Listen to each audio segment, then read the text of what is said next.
Estamos de volta com Sala de Imprensa, hoje é dia 7 de junho de 2016.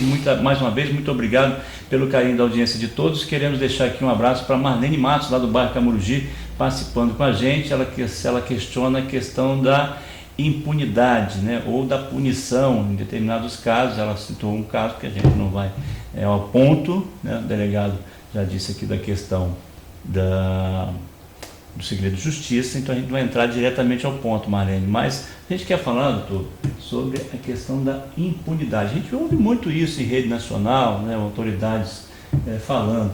A garantia, se é que a gente pode dizer assim, da impunidade favorece aquela coisa do crime compensa no Brasil? É isso que os estudiosos do direito insistem em dizer, e desde 1760 o Barão de Beccaria vem dizendo que não adianta colocar penas estratosféricas se a pessoa que comete o crime tem a certeza de que não será punido. É melhor ter uma pena curtinha, nem que fosse uma varada. Se ele tiver certeza que ele vai ter aquela punição mínima, normalmente não se comete o crime. Agora, no Brasil, muita coisa se vai pelo ralo devido à perda do tempo de julgamento, que é a prescrição.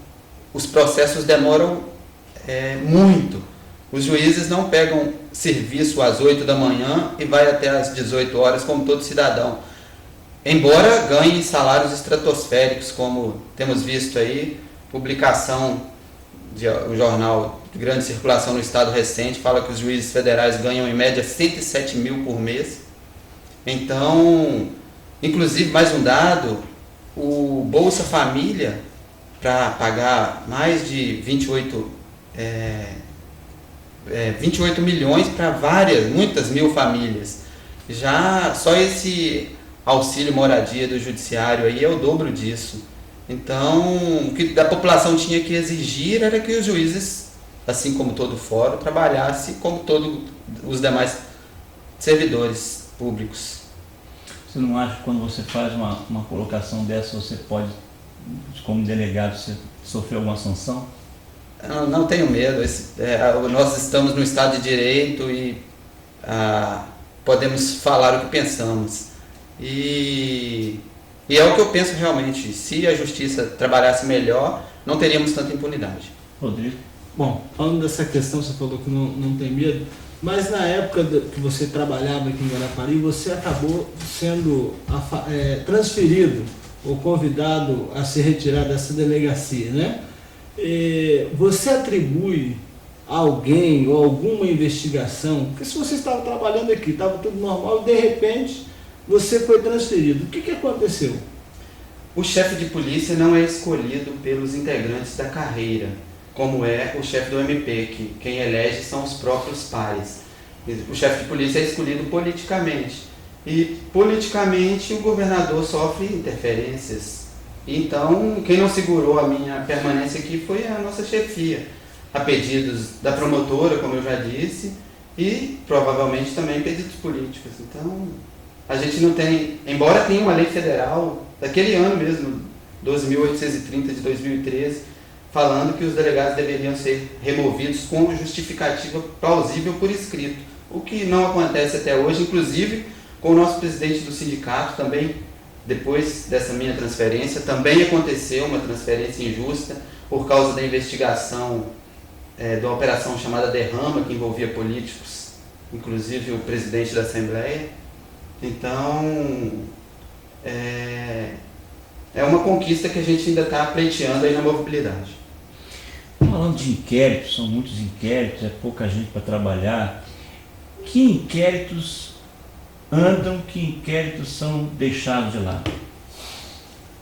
Diferente da justiça, que não tem essa pressão ou não dá muita importância para a pressão da imprensa, para a pressão externa, a polícia tenta dar andamento em todos, mas os que mais andam são aqueles que a imprensa fica em cima cobrando o resultado, então acabam passando à frente e os demais ficam aguardando o momento possível de serem completados. A patrimonial investiga que tipos de crimes? Todos os delitos contra o patrimônio. Por exemplo? Roubo, furtos, apropriações, estelionatos. Porém, essa divisão é administrativa e não há um impedimento legal de que possamos também fazer outras investigações, ajudar outras unidades em outros tipos de crime.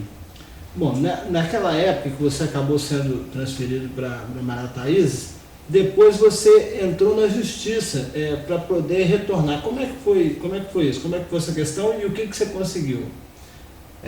O advogado do nosso sindicato ingressou com um mandado de segurança e a juíza, muito bem fundamentada, anulou aquela transferência, determinando o meu retorno. Porém, há um recurso, que é a suspensão de segurança, no caso do mandado de segurança, que é de atribuição do presidente de cada tribunal judiciário. E o presidente, naquela época, suspendeu os efeitos da liminar. Esse processo continua em Vitória, mas sem andamento. Então você ganhou, mas não levou, vamos dizer assim. Isso, enquanto não tiver uma decisão definitiva da juíza, esse processo está parado.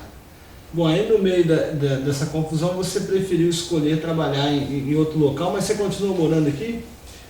Continuo morando aqui, desde 2009 moro aqui, porém Marataízes é outra comarca complicada, com apenas um delegado e aproximadamente 500 inquéritos por ano.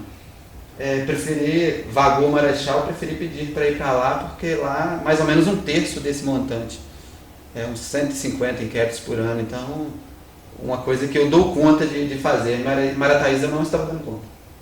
Como é que você instaurou os dois inquéritos polêmicos, né? Tem outros inquéritos. Mas como é que é a instauração de um inquérito, o procedimento para chegar até o final, como você chegou nesses dois polêmicos? Como é que é a instauração para o público de casa saber como é que funciona o mecanismo? O inquérito policial pode começar com a prisão em flagrante, se alguém é pego cometendo crime ou acaba de cometer. Muitas vezes o policial militar que prende esses criminosos. Então essa é uma forma. Outra forma é o delegado tomar conhecimento por qualquer outro meio, seja por um boletim de ocorrência que a pessoa vai na delegacia e faz, seja por meio de um jornal, de uma reportagem de TV, qualquer outro meio que ele tome conhecimento que está acontecendo um crime, ele pode instaurar uma portaria e iniciar. E a terceira e última possibilidade é por meio de requisição, tanto do MP quanto do Judiciário.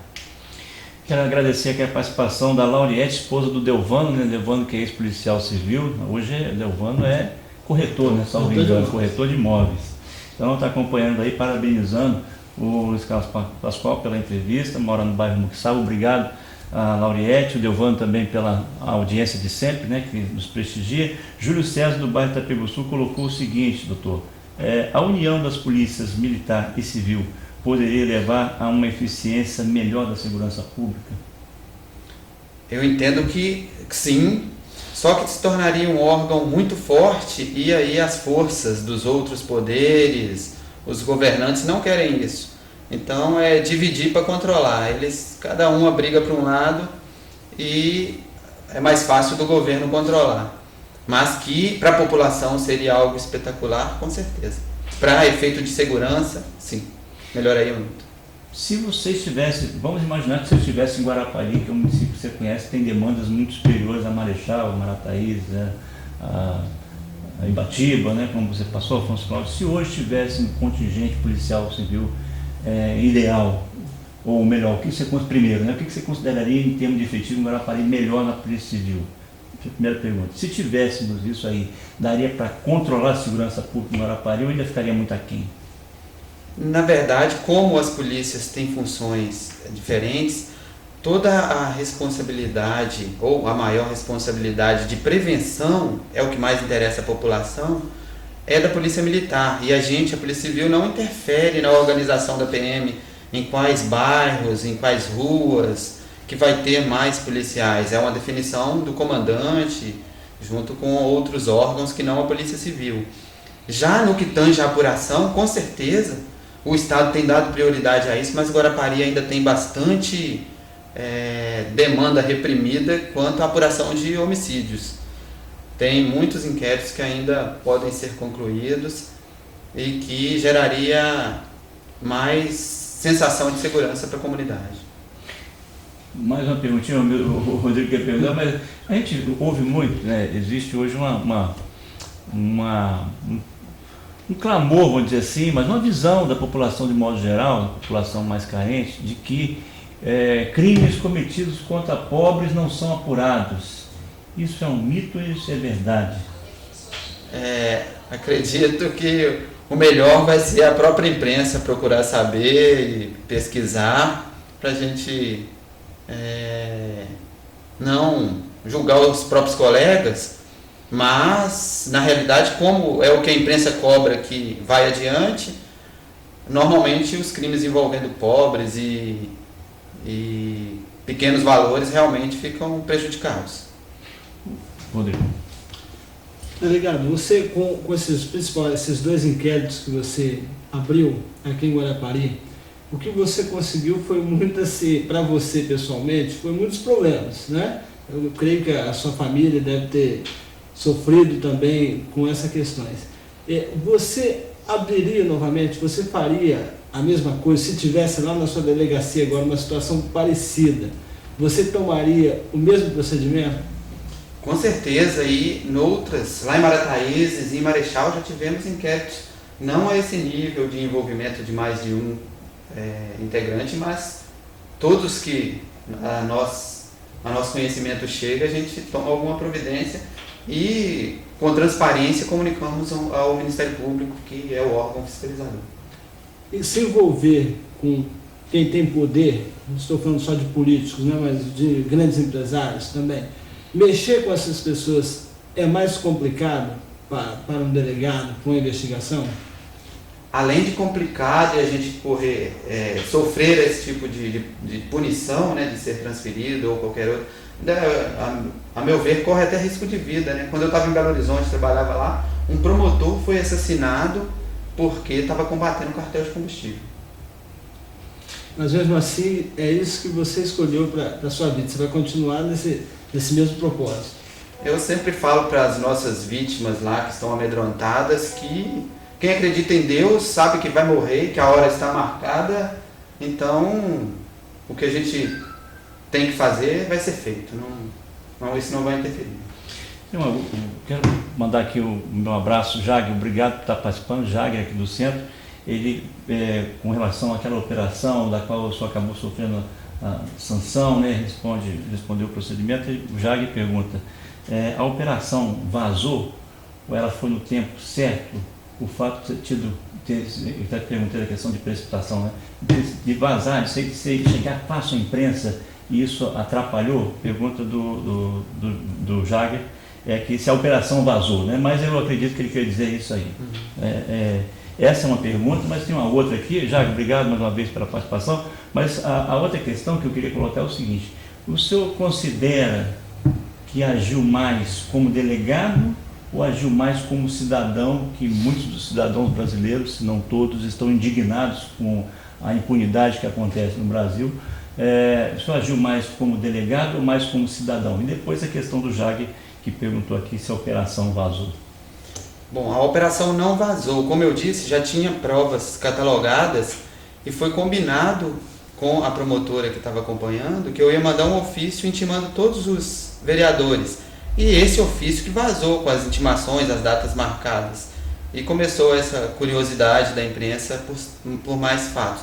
Então eu não considero que tenha prejudicado, tenha sido precipitado.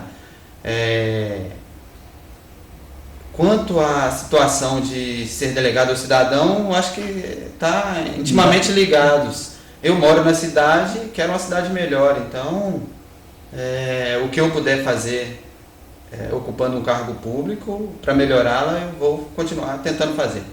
Porque você pode, desculpe, eu vou insistir nessa questão da separação delegado-cidadão, mas você pode simplesmente, como delegado, você tem exercer uma função, fazer o procedimento normal como você tem que fazer e não se deixar levar por aquele sentimento, não sou cidadão, isso aqui eu podia deixar passar, mas eu não vou deixar passar, eu não quero fazer só isso. Não acontece isso. Você agiu, você considera que isso é intimamente ligado e que você cumpriu o seu papel unido ao seu sentimento de cidadania? Com certeza, como eu disse, todas as denúncias que chegaram até mim, todas as unidades que eu já passei, eu toquei adiante, independente de quem fossem, se políticos ou não. Então, nesse caso, como envolvia mais de um político, talvez tenha tido essa repercussão, esse problema, mas isso não vai nos calar. Bom, a gente vai fazer mais um intervalo. Quero agradecer também a audiência do Wilker Carvalho Lopes, do Portal Capixaba, Portal 27. E obrigado, Wilker, pela sua audiência. A gente vai fazer mais um intervalo. Daqui a pouco a gente volta com Sala de Imprensa. Até já.